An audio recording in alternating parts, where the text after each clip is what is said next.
Hi, my name is Nina Gabianelli, and I am the Vice President of the Aspen Historical Society. I'm in charge of all the education and programs that we do, and I'm here today with Skylar Lomahaftewa, who is an enrolled member in the Northern Ute Tribe, grew up on the reservation in Fort Duchesne, Utah. And what we would like to do today is share with you a little bit about what it was like, what happened, and what it's like today for Native people in this area. Now, I am not Native. I am, however, a storyteller, and I often share the story about what it was like from a non-Native perspective through the lens of being a historian.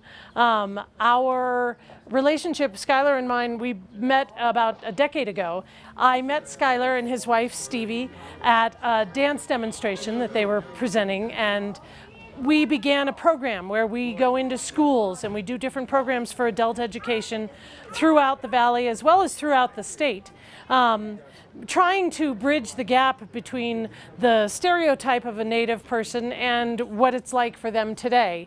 The most common misconception amongst 8-year-olds is that Native people are dead, and that is not necessarily the case. The Native population is very strong and just not a part of our everyday existence here in this area. So in order for me to tell you about what it was like, I'm going to do it through the lens of a storyteller, because that is how they taught their history, from one generation down to the next, sharing the stories. And there are many different versions of the creation story. As you can imagine, one grandfather tells his grandson, and then that grandson tells his grandson, and so on and so forth. The story changes. Each time I tell it, the story changes. And so I would like to share with you one version of the creation story. The one thing that stays constant through the stories is the creator, whose name is Sinawaf, or Sinawaf. Sinawaf went out into the land and he began to gather sticks. So he would pick up long sticks and short sticks, round sticks, flat sticks, tall sticks, small sticks, dark sticks, light sticks. They were all different sizes, different shapes, different colors, right? And he sits down with this big pile of sticks, and he begins to tie them together, creating stick people. Each time he finished a stick person, he put them into a big leather pouch he had next to him. So he spent days making the stick people, putting them in the pouch, making the stick people, putting them in the pouch, making the stick people, putting them in the pouch. And when he was finished and he had a big bag full of people, he tied that pouch up real tight with a knot so no one could get out, because he had to go out into the land and see where the people should go. The fisherman has to be where there's water. The hunter has to be high up in the mountains where the big animals are. And the farmer has to be where the land is flat and the sun is in the sky all day long, not shaded by mountains, right? So Sinawaf doesn't want to have to carry that big heavy bag of people around with him the whole time he's walking around on the land. So he asks his friend the coyote to watch the bag for him. Now the coyote is a representation in most of the Native tales of this area of the trickster, the mischief maker, the trouble maker, right? He's not evil, he's not bad, he just doesn't listen to directions. And because he doesn't listen to directions, he never does what he's told. Because he never does what he's told, he gets into trouble in every story, right? So this is the troublemaker of this area. Other Native peoples do have different tricksters, different animals, but ours is the coyote. Now, Sinawaf created Coyote. He loves Coyote. He trusts Coyote. So he asks Coyote to watch the bag for him, but he tells Coyote one thing: do not open the bag. Do not open the bag, Coyote. I will be back. And Sinawaf goes out into the land to see where the people should go.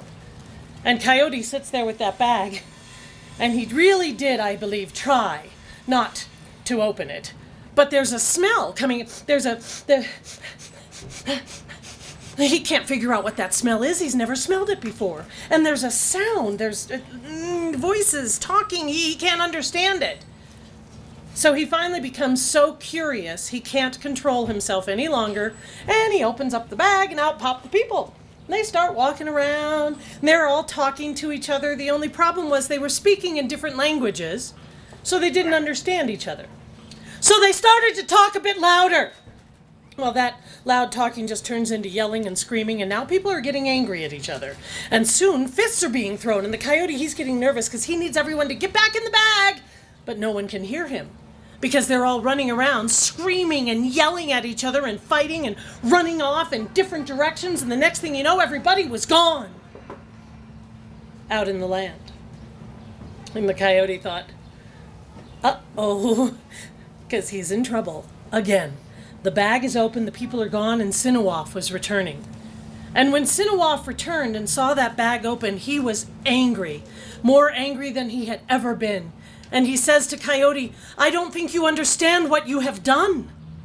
The people are now out in the lands, but they're in the wrong places. But they can't communicate because they don't speak the same languages, so they're going to fight. And what they're going to fight about is the land, and there will be many wars. Sinawaf predicts in the Ute creation story, wars over land.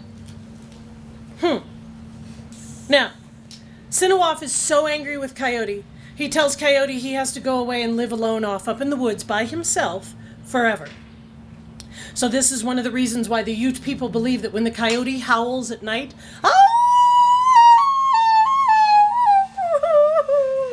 it sounds like he's crying, right? They believe he's crying because he's lonely, he wants to come back, but Sinawaf will not let him. Now Sinawaf goes over to that bag, and you know what? There were still some people down in the bottom. So he put his hand way down into the bottom of the bag, and he pulled out those remaining stick people, and he told them they were his chosen people. They were the Ute people, or the Nuche people.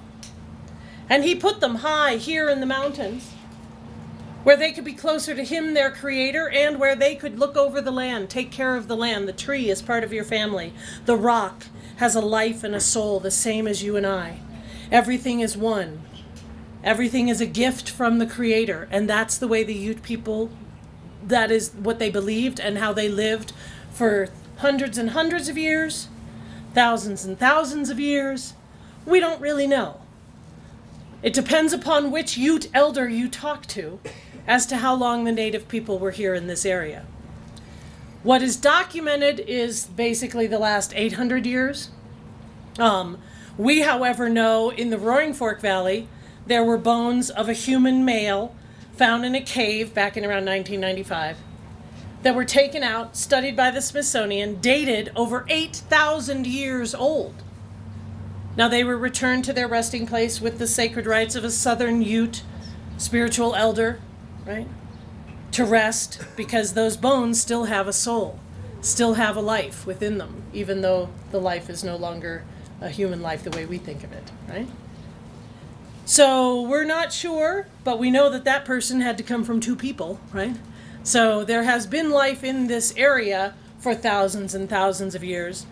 The Ute people mostly claim to have been hunters in this area. The Ute Nation at one point included most of what we call Colorado and Utah, a state named for the Utah people.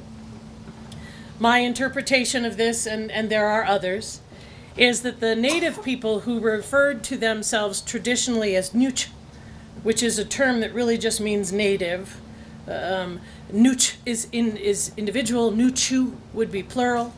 That when Spanish explorers did begin to come through this area, they began to encounter the native people, and when they hear Nuche, they hear Ute, Nuche, Ute, Nuche.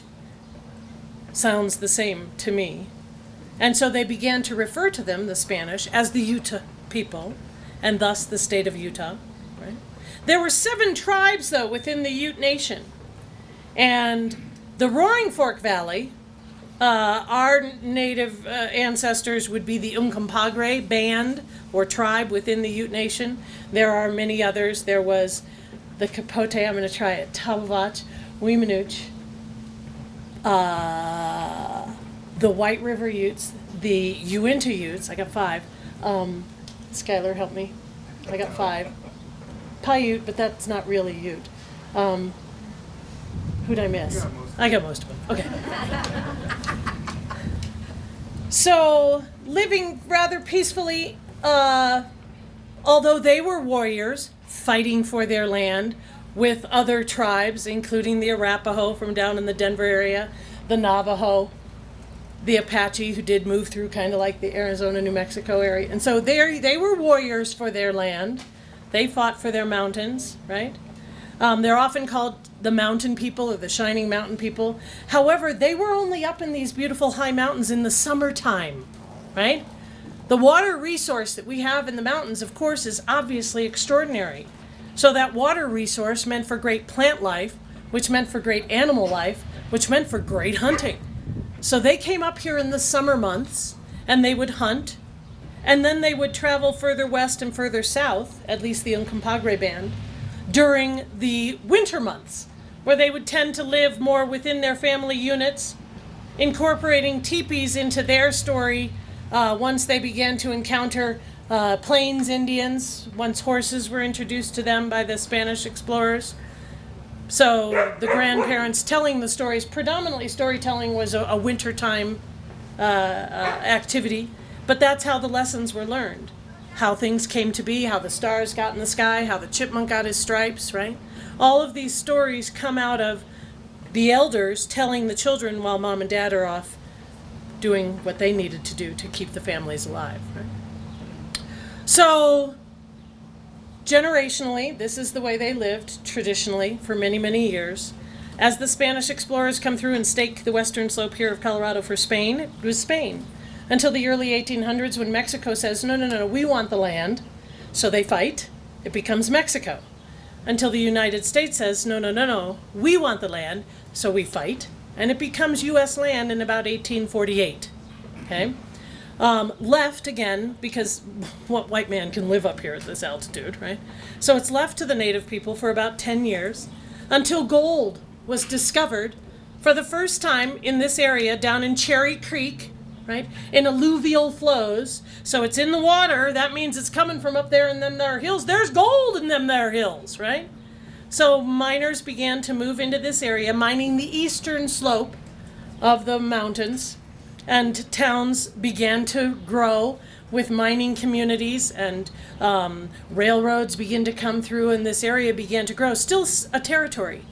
We don't even become a state until 1876, almost another 15 plus years later, right? And at that point, we are the 38th state in the Union, right?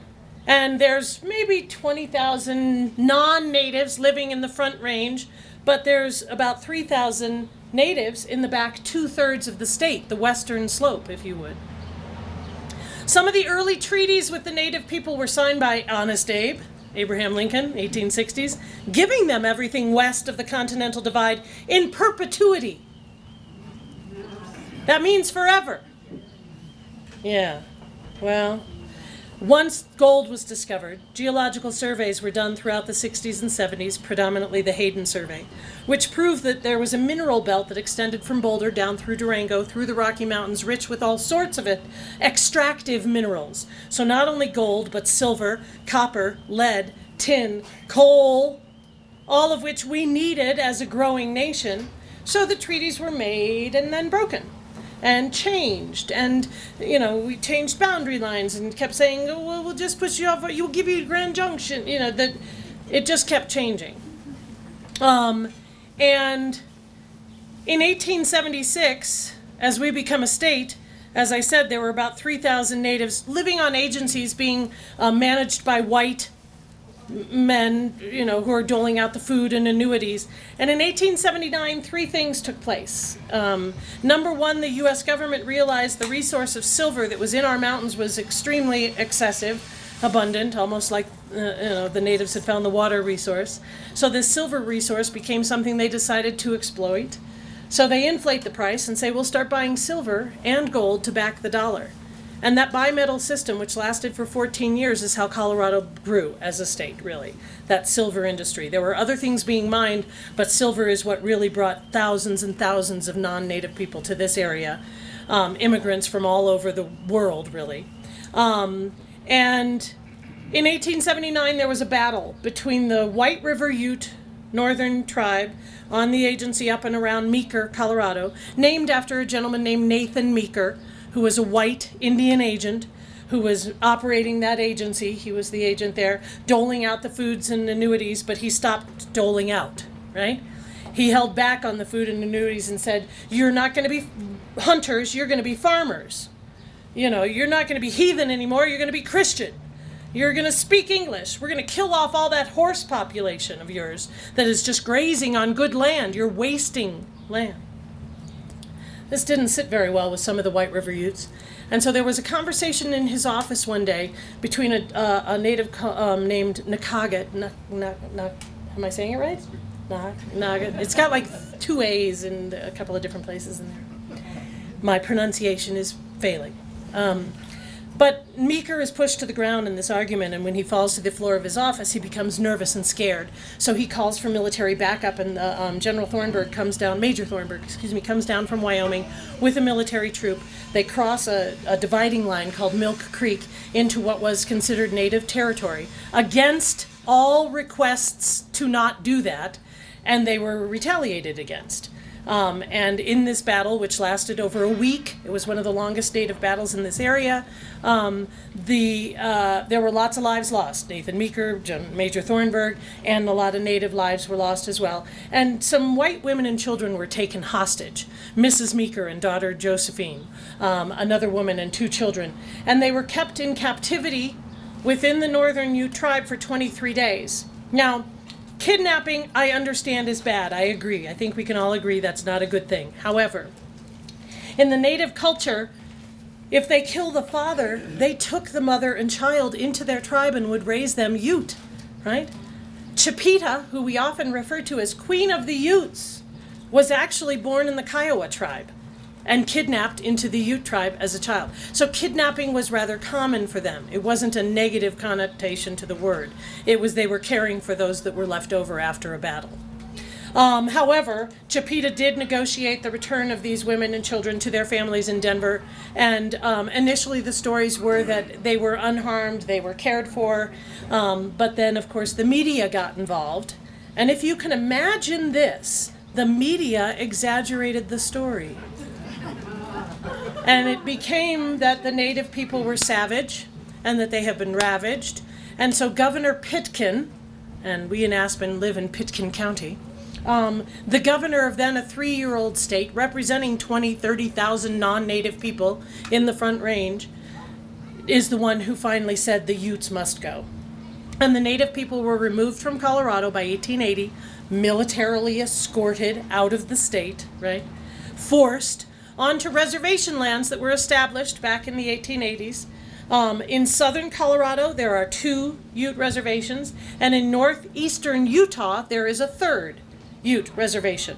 So 7 tribes were smushed into 3 reservations, right? And there are still 3 Ute reservations today, and there are probably about 3,000 Ute tribal members on the Northern Ute Reservation up in the Vernal area of Fort Duchesne in Utah. And I would say probably about the same amount down in Ignacio, where the Southern Ute Reservation is. And the Ute Mountain Ute Reservation probably has a few less tribal members, but they are in the Four Corners area of the state. So by 1880, the land was available, and that's when our state began to grow, with non-natives moving into the area to ranch, homesteading acres and acres of land, miners prospecting and selling off to wealthy Easterners who then began to move into the area as well, and our community began to grow. Now, native people were confined to the reservations until 1924. That is the first time in this country that indigenous people were considered citizens of the United States, 1924. So that's 44 years where it was illegal for them to leave the reservation. Their children were oftentimes taken and put into boarding schools where they were taught trade labor, basically. How to lay bricks, how to sew, how to cook. They were often malnourished. They were more often than not mistreated and abused and ripped of their culture and their language in an effort to make them American, right? So 1924, things begin to change a bit, They still couldn't vote in this country. Some of the Northern Ute tribes in northern Colorado could not vote until the 1970s in this state, right? So that just gives a little perspective in my mind to where we were, what happened, and where we are today. But to really illuminate the where we are today part, I am not Native. I did not grow up on the reservation, but Skylar did. And so I am going to introduce you to my friend and allow him to take over. He'll talk for a bit, and then we will have some time for question and answers as well. So, ladies and gentlemen, this is Skylar Lomahaftewa.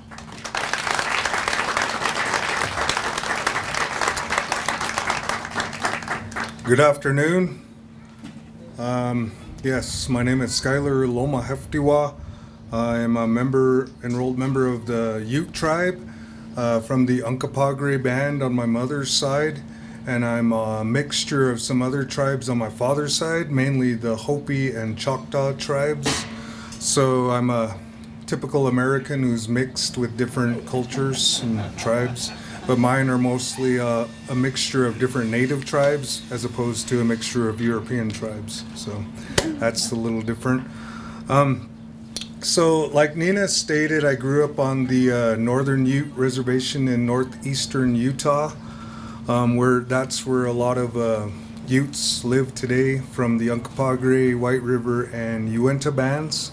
The Ute Tribe of Utah consists of those three bands. The reservation was made for the Uinta band of Utes in the early 1800s, mid 1800s.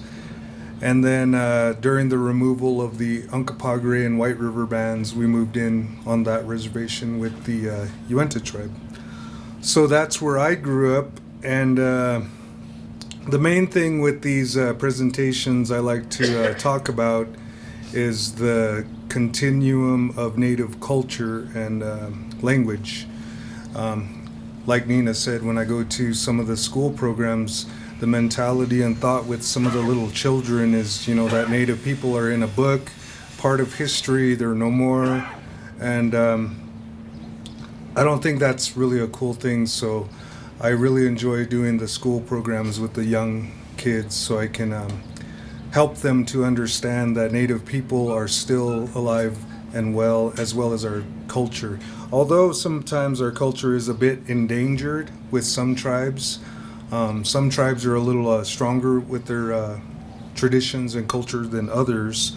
Language is a big part that I like to talk about to express the existence of a different culture, because I feel that language is a big part of a culture. So when I ask the question to the children, what language am I talking right now? Everybody says, obviously, English.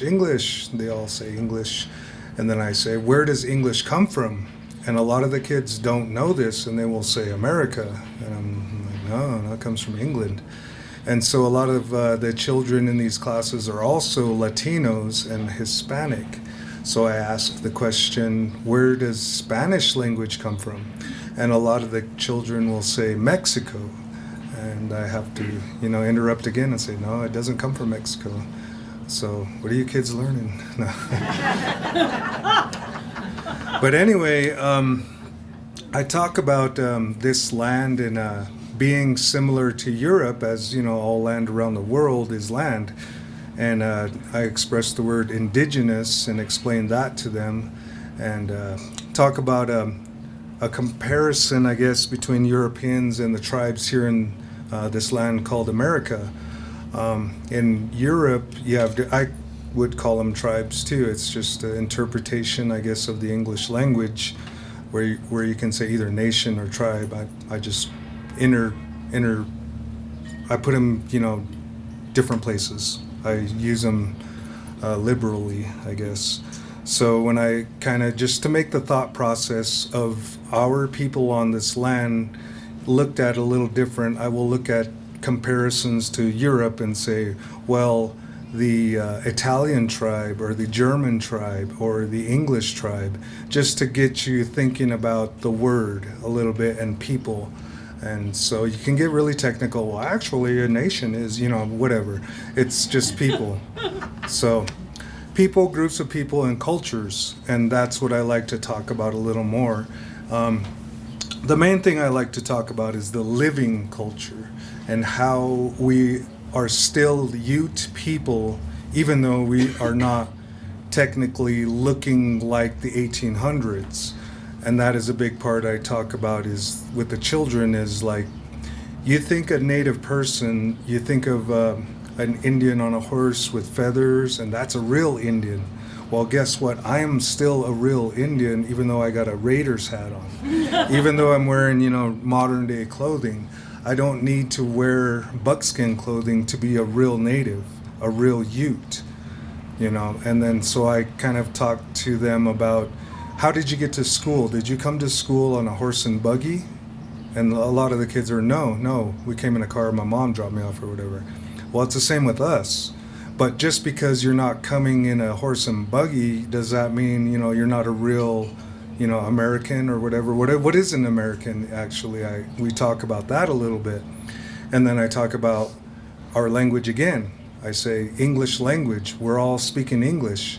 So in my mind, from my perspective, English language is rooted from Europe, from England, from Britain. No matter what you say about, well, it's not really English or that's Britain, that's British language. No, it's still English. It's maybe a dialect, I guess, of English, British English. We might use a few different words, but guess what? It's still the same language. It's still English. So with that, I make people think, well, English language is rooted in Europe. It's all from Europe. So our whole American culture is pretty much imported and foreign from this land. So it's not quite indigenous. It doesn't come from this land. It wasn't born here. It was from somewhere else. And then when I talk about that, I say, well, what was here before America, before English was spoken? What languages were spoken here? And a lot of the kids don't even realize that Native people had languages. I guess we were just wandering around, grunting around and, pointing like that. So I have to explain that Native people had languages, and a lot of the culture that was not talked about, just languages and way of life and thought processes. And I think a lot of cultural thoughts and differences are tied to the languages as well. So with a lot of native languages, there aren't as many words to trick people with. Like English, to me, in my mind, I don't mean to offend any English people here, but in my mind, in my perspective, English is a really easy language to lie in. I don't want to say it's a liar's language, but a lot of people lie with this language. So in the older days, when the first, interactions between the cultures happened, I think, in my opinion, also a disclaimer, I'm not a, legit historian. I'm just a Indian guy that grew up on the reservation, sharing my story and perspective. So disclaimer, I'm not an official historian speaking for the Ute people.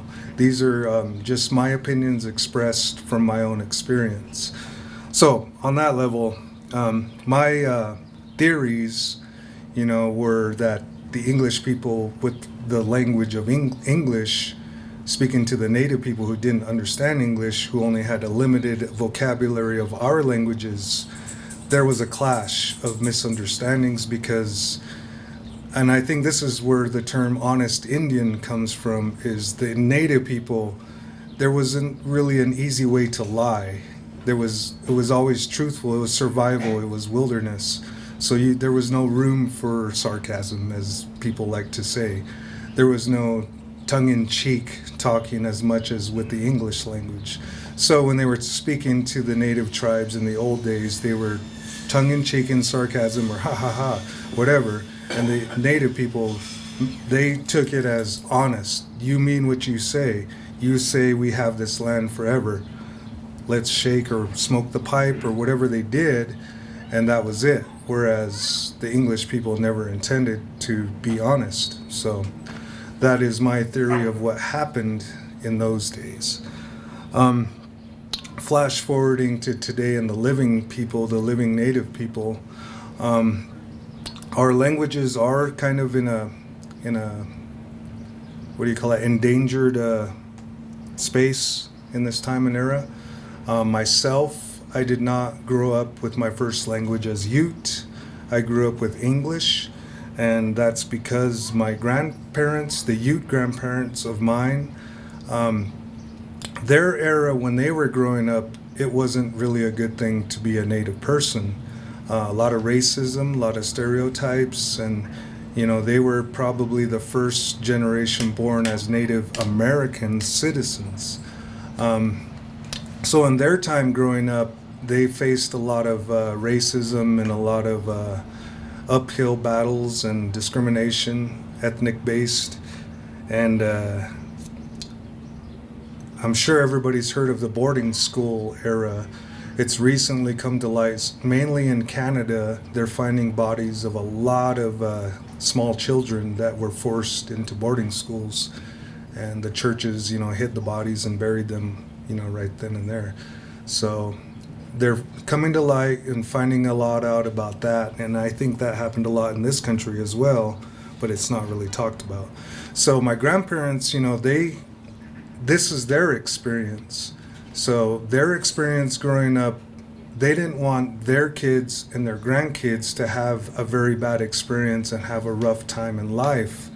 So they chose not to pass on the Ute language to my mother, and in turn to me. So I grew up with English because my grandparents didn't want me or my mother to have a hard time, just in life with the American ways, I guess.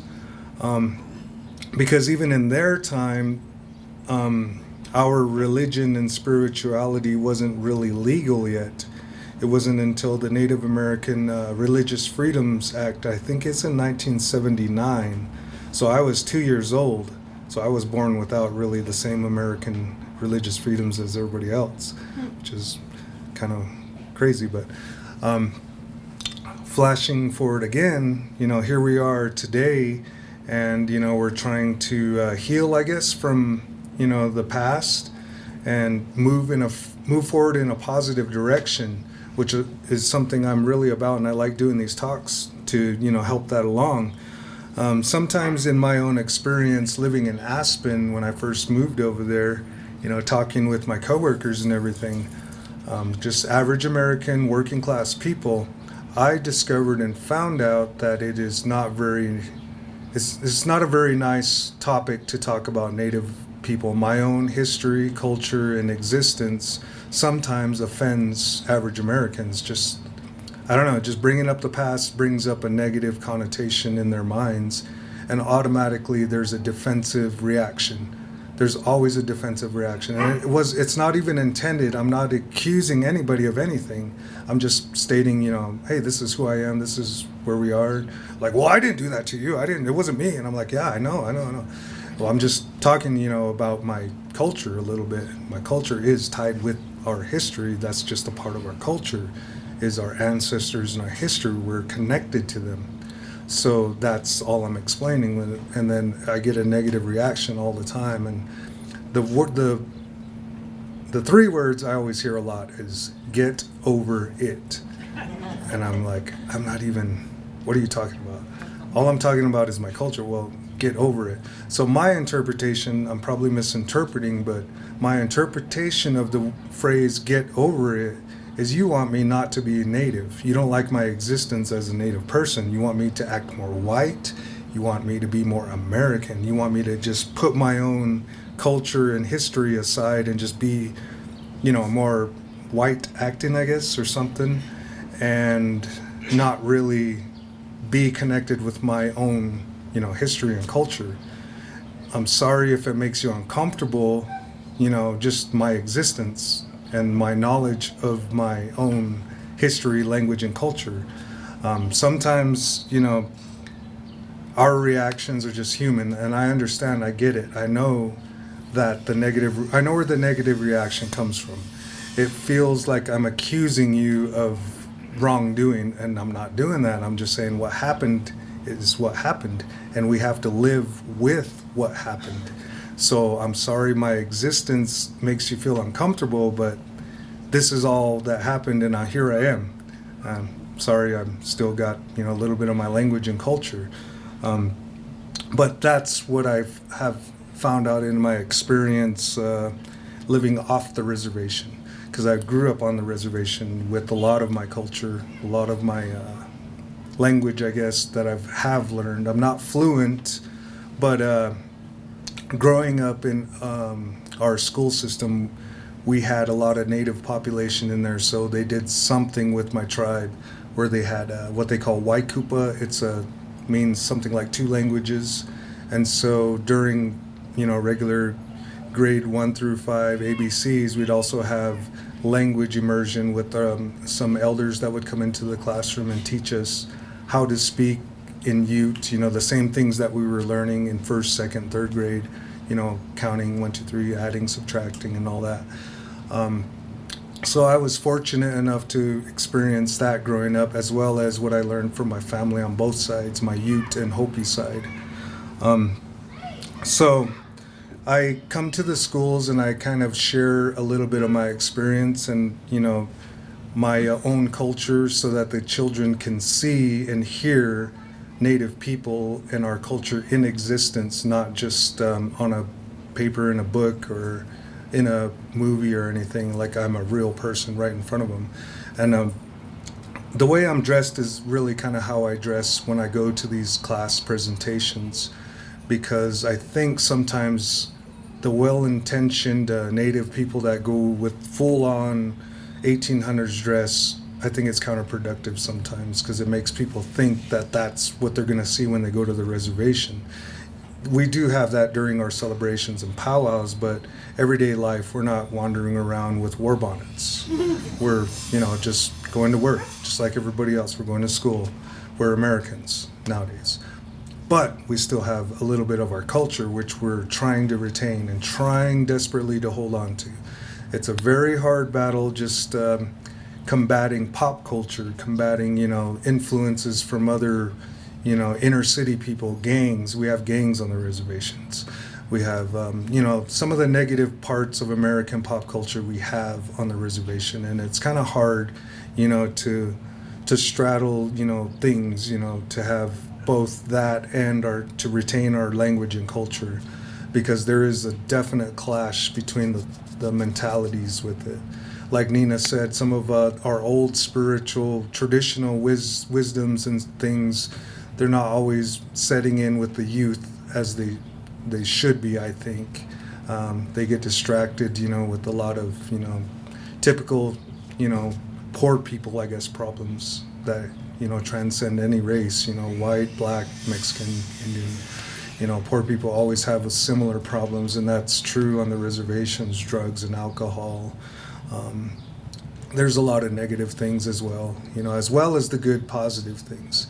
I've experienced both, so I can, attest to my knowledge and experience, I guess, of it, so I can talk about it a little bit. But the positive side I like to express more is my Native culture. I will demonstrate a little bit of what I do in the classrooms. First off, I bring a part of my powwow outfit that I grew up with. It's beadwork for my grass dance outfit, what I dance in the powwows.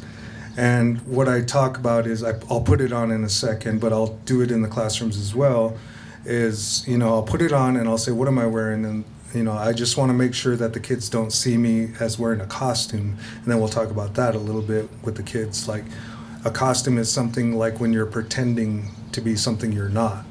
Whereas this stuff is not a costume, it's something that we wear regalia for whatever it is. And for that right there, it's a powwow grass dance outfit. And I'll throw it on really quick just to show you what I do with the classrooms.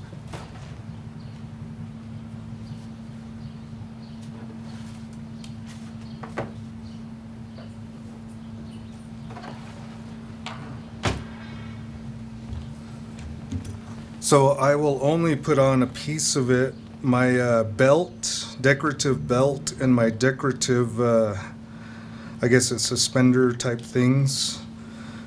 But it's beadwork traditional design designed by my mother specifically for me, and it's more like a signature design. Like each person would have, like in a powwow dance, would have their own beadwork traditional design kind of. Sometimes some families will have a family design that's passed down generation to generation like that. My father didn't really have a outfit design, so I didn't inherit anything like that. But this is something I wear, this is just a part of it, just part of my grass dance outfit. And I show this to the children, and and they're like, wow. I say yes. And then they I talk about a little bit about cultural attire, and a lot of the students are Hispanic, so I always go to Latino or something, and I'll say, is there something you guys wear, maybe that you don't wear every day, but you do like for a celebration or something? And I always talk about quinceañeras, and they go, oh yeah, I know quinceañeras, and the little kids will talk about what they wear. I'll say, well, what about like a Mexican hat dance, or something like that. And then I'll talk about other cultures like Japanese. I think they have the kimonos. And then I really like to compare the Ute people with Scottish people, because I see a lot of similarities. Whereas Scottish people were mountain people, and they were pretty rough, and they fought each other. Well, guess what? Ute people used to fight each other as well, different bands, as well as the other traditional enemy tribes. So they were kind of warlike, just like the Scottish people. And then there's just a different word. There's the word clan, where you have the Scottish clans, and then the Ute bands, where you have Ute bands, and they're pretty much the same thing. It's just like they're all Scottish people, but they're divided up into their little separate tribes within their big nation. So the same thing with the Ute Nation is we're dissected into sub-tribes of the Ute Nation, where we have Uncompahgres, White Rivers, and everybody. So I explain a lot of that, and I explain, well, what do the Scottish people wear? And then they wear the kilts, right? That's their traditional attire that they wear. So what I wear is just a different thing. It's a Ute or a native attire. Although this is not entirely Ute, I'm a Ute person that's wearing this, so it is, I guess, Ute attire now. But traditionally, 100 years ago, we didn't wear this stuff. And I'm sure there's some designs on the Scottish kilts they might wear that they didn't have 150 years, however their history goes back. But for the microphone, I'll come back over here. This is one example of culture that I like to explain to the children, and actually to everybody. What also, in my opinion, makes up a culture is, besides language, is song and dance. A lot of traditional songs and dances done in a culture makes up a big part of their culture. So I talk about what it really is a Ute thing would be the Ute bear dance. That is real Ute identifying thing. No other tribe really dances this dance. So that if you want to look at a real traditional Ute dance, it would be the Ute bear dance. And the Ute bear dance is done in the spring, and it's been done since before colonial contact. It was way back.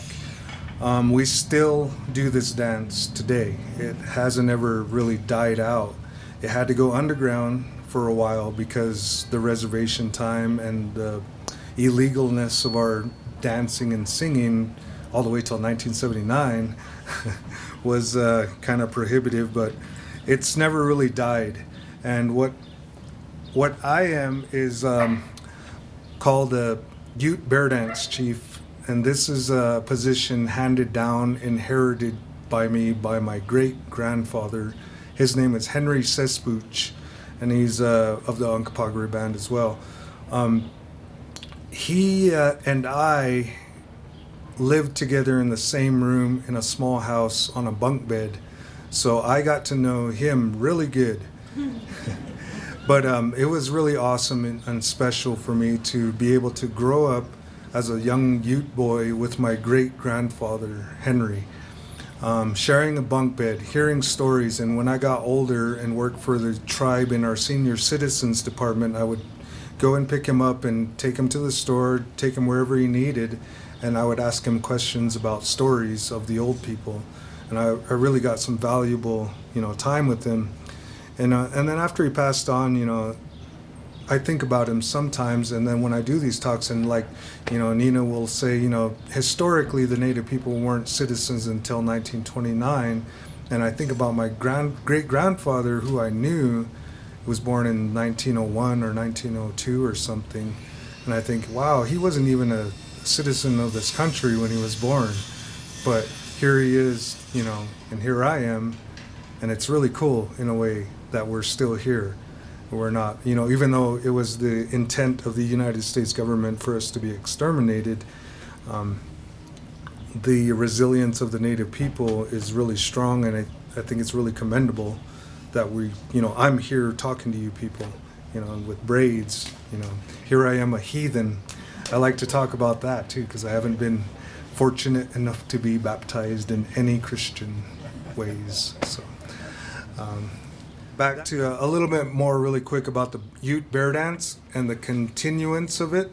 Like I said, I'm a Ute bear dance chief for the community of Randallette, which is on the reservation.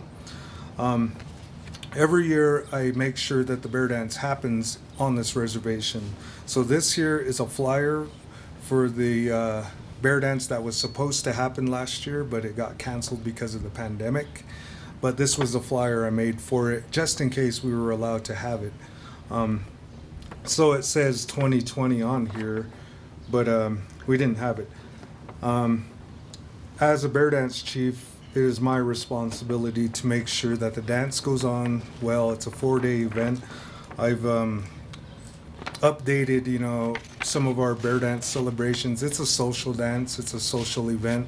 So it's got a little spirituality, not much. I take care of all that, but most of the people, it's open to everyone, natives, non-natives, everyone can come and participate and celebrate in the bear dance.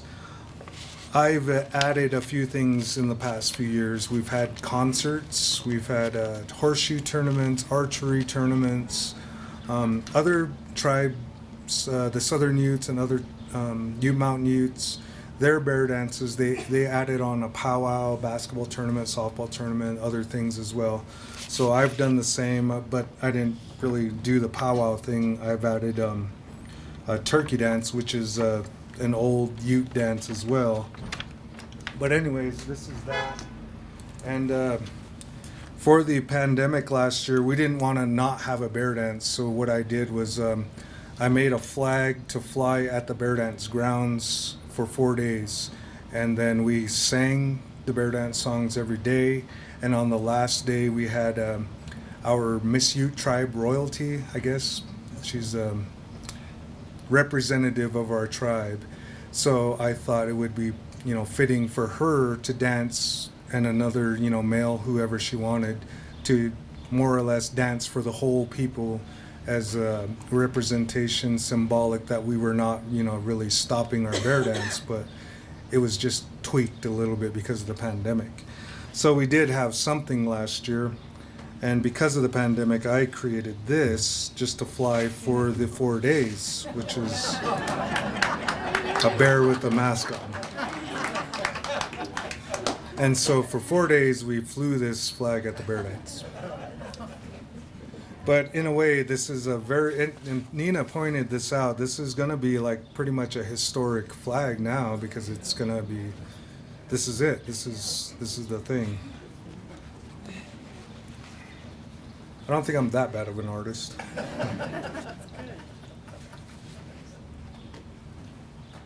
And here is an example of an older flag. This man that made this was Earl his last name is Manning, but he's an elder, and this is the different flag for the bear dance, and it's of a Ute man with a bear, and he's a good artist. It's better than me. So this flag would be flown on a normal year, and this flag was used when my great-grandfather was still alive, so it's kind of old. Okay, back to talking to the kids. I do kind of also show the more modern native side. It's kind of boring for the kids. Maybe you guys can appreciate this more. I talk about governments, talk about tribal governments, and how just what a government is. And I always just kind of just go down the line between like a city government, county government, state government, federal government, tribal government. So this is just a group of leaders deciding what happens for a community or nation, I guess. And then I just show them this book, which is a fiscal year book for 1990, annual fiscal year. And tribal chairman at the time, Luke Duncan, and all these people in here are Ute people. And I like to flip through it in front of the children just to show what Ute people look like today. And not everybody's wearing buckskin clothing. So I just really want to drive that point home to the little kids that the Indian people, the Ute people, are modern, but we are still Ute people. And what makes us modern too is like having a tribal structured government mirrored off the Western society of governments. It's tribal self-determination, tribal governments, and this is like all the departments in their report for this year. Energy and minerals, air quality management, maintenance department, just typical government stuff. And our tribe has always been a tribe of hunters, so we still hunt a lot. And this is just our tribal proclamation book for hunting, just our rule book more or less. I show it a lot because it has a big picture of our tribal reservation. And on this book, I point out that the red line is the original tribal reservation boundary, but the little black line with the purple is where we have today. So the whole get over it thing doesn't always apply when we're still fighting for our own land today.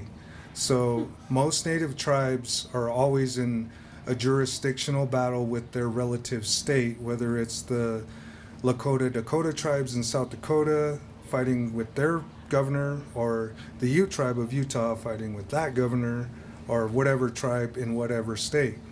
Always fighting about jurisdiction because the state governments more or less think we shouldn't even be there. But that's the problems we still face today is a lot of I guess legal battles with states and counties and cities and everybody trying to take our stuff still. So, and before we get to a question and answer, I'll just demonstrate a quick thing that I show to the children as well. It's just an example of some native singing. I'll just sing a quick song, more or less grass dance song. This song is composed by the Old Agency Singers of Canada, who are a part of the Blood Tribe, who are a part of the greater Confederacy of Blackfeet people, who are kind of similar to you people. They're mountain people and they're native. So this is a song made by that drum group.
And that is a song you would hear at a powwow. So all that beadwork that I wear, it would be danced with a song similar to that.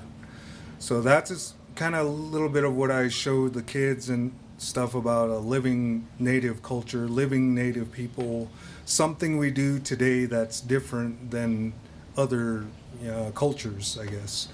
A question I had, I think it was a year ago or two, is like when I was talking, I was expressing that I am a Ute American, just like we have Latino Americans or Mexican Americans and Irish Americans, different types of Americans.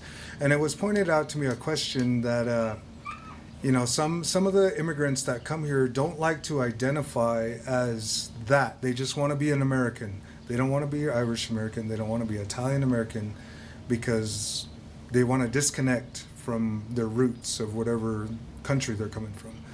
And so it was kind of expressed in a way that maybe we native people should start doing that. And that's once again more or less going back to get over it. Like we should get over our own identity. I don't think that's really a good thing, honestly. But so the difference is those people chose to disconnect, whereas our people, we had no choice. We have no choice. We have to be American. Otherwise, I don't know, that's treason or something. I don't know. I like to joke with July 4th of Happy Treason Day. That's funny. That's a funny meme I've seen. Anyways, that's my modern side coming out. I like memes. Most people know what memes are, right? Anyways, that's a little bit I've got to share. I'm sure I've missed some stuff. Hopefully we can get to that with a few question and answers that I'm opening up right now to any questions. Yes, right in the front. You have different bands. Do you all speak a common language? Yes. So the question is if the Ute bands that are separated speak a common language. Yes. And that's how we identify as a Ute person, is the language. Some dialects are a little different. When I was speaking with my grandmother, asking her language things, she would express to me that the Uinta band, which was already in Utah, their speaking of the Ute language was more nasally, kind of like French people, I guess, in their Latin breakdown of the Latin languages. The French are really nasally. So the Uinta band of Ute speakers, a word that we Ute people use for candy is in the Ute pronunciation is gati. So when a Ute speaker is talking about candy, they say gati. But a Uinta Ute person, she would say, and she would laugh, they would say not just gati, they would say konti or way up here in their back of their throat and up in their nose. And she would laugh about that a little bit. So that's a little separate between the bands of Ute people. Just a little dialect difference, pronunciation, maybe a few words, just like the dialects of British English and American English or Australian English or South American English or South African English. Different ways of speaking. They're all English-speaking languages, but yeah, they're a little different. So yes, hopefully I answered that question. Can I just add something, though? Yes. Because I find it fascinating. Although the language, the way it's spoken is similar, the way they spell things sometimes is not. So they use our English alphabet because they didn't have an alphabet necessarily. So using our English alphabet, for example, the word Nuche is spelled various different ways, from Nooch to Nuiche to Nuche to it's spelled differently in different places and between the different bands, which I find fascinating. No, there's no written languages. All our language today, to what's helpful for us to preserve it is the English alphabet, because that's what we're pretty much taught anyway. So we use the English alphabet to spell our words as best we can.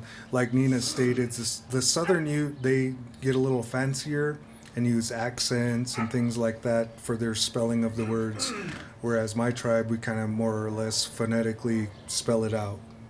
Where, like she said, Nuche, Nooch, or Nuciu, or some different way. It's all the same, but just spelled different. Anyways, yes. The question is Colorado a part of the Ute language? I don't think it is part of the Ute language. I think it's a more English or Spanish word. I think it is Spanish. Do you have a word in the Ute language? For Colorado? No, we don't. I do know a word that just means like Indian land or native land, and the Ute language would be Nudavweep.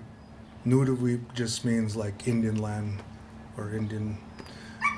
Yeah. Something else. I can't remember what it was, but anyways, any more questions? Yes. Could you explain the significance of your name? Awesome. I was meaning to talk about that. Thank you for reminding me. This is kind of more or less my way of a lot of Native people. This is how we like dress up, I guess, to look nice when we're doing things like this. If we're going to bear dance, if we're going to a powwow, but we're not dancing, but we're trying to look nice and not be all, too sloppy or whatever. Instead of wearing a tie or bow tie or anything, this is a Native way of dressing up, I guess, a medallion. So this is a bear medallion that was gifted to me this past year at the bear dance. And the person that gave this to me is an uncle of my friend. My friend is actually a relative, distant. His name is Nelson Colero, and his uncle gave this to me. Now, what's cool about it is his uncle is non-native. He looks like you guys. He's a white guy, but he made this, and he's married into the tribe. That's why he's the uncle to my friend. That's his uncle-in-law, I guess. But he participates in all our bear dances, our sun dance even, and he's really helpful. So he was there to help with the bear dance construction of our corral and everything. And he's an avid bear dancer. He's out there bear dancing every year. So he beaded this and he gifted it to me this year. And I was like, so it took me off guard. I was like, wow. So I gave him I didn't want to just accept it and not give anything back. So I went and bought a handyman jack. Those are good for where we live. So he was very happy about that. So I gave him a handyman jack. So good old Indian trading happening there. So that's what this is. And so a lot of Native people will wear things similar to this, whether it's a bear claw or an eagle or whatever it means for that person, kind of individualistic like that. Yes, in the back. Do you see anything important coming from the appointment as Interior Secretary, Native American Deb Holland? I hope so. She's got a lot of potential to do a lot of good things for the land, I think. I would hope so. But there's a lot of bureaucracy, a lot of hoops to jump through. So I'm just hoping that she does really well in her position as the land lady. I think in the 1990s is when our tribal school was started. We have a high school, a charter high school now on the reservation. When I was growing up, there wasn't one. There was a mixture of county school districts with a high amount of Native population in the schools, and that's how I grew up in the school system. But like I said, we would have the immersion of the Ute people coming into the classroom, teaching culture and language. They don't do it as much anymore. I would hope they do it in our tribal school, but I'm not too sure about that. But we do have a tribal high school now, and I think, what do they call it, a Head Start school, tribally ran, and that's open for everybody in the community, not just tribal members. There's a lot of non-native kids that it's open for as well. So we try to, keep a good relationship with the local border towns, I guess you call them. And we have a lot of that, so, yeah. Ooh, COVID. We didn't do too bad. We had some infections right over there. I think we lost like 3 people. So it wasn't as bad as some other communities where I hear the Navajo tribe, they lost quite a bit. But there's, I think, 1 million of them, and there's only a little under 3,000 for my tribe. So there's not as many. Within the tribe? Yes, some people expressed that we should, because Native people, some tribes are really hindered with blood quantum, requirements to be enrolled in a tribe. And our tribe, my tribe, the Ute Tribe of Utah, has a high blood quantum requirement. I think it's 5/8. I'm not too sure. But because of that, there's a lot of encouragement to marry within our own tribe. But it gets really hard because of everybody's related. So that's why I married outside of my tribe. Yeah, so it is encouraged, but it's really hard unless they're marrying cousins or something. And that's actually is an issue right now ongoing. There's an argument amongst our people within our tribe about that. That's an issue. And hopefully they figure it out. And the issue is hopefully that they kind of lower the blood quantum and open up the enrollment so more tribal people can be enrolled with the tribe. Any more questions? Awesome. Thank you. Thank you all very much. Skylar Lomahaftewa, ladies and gentlemen. And thank you to the town of Frisco and Thank you. Paige and Rose and Blair. Thank you all very much. Appreciate it.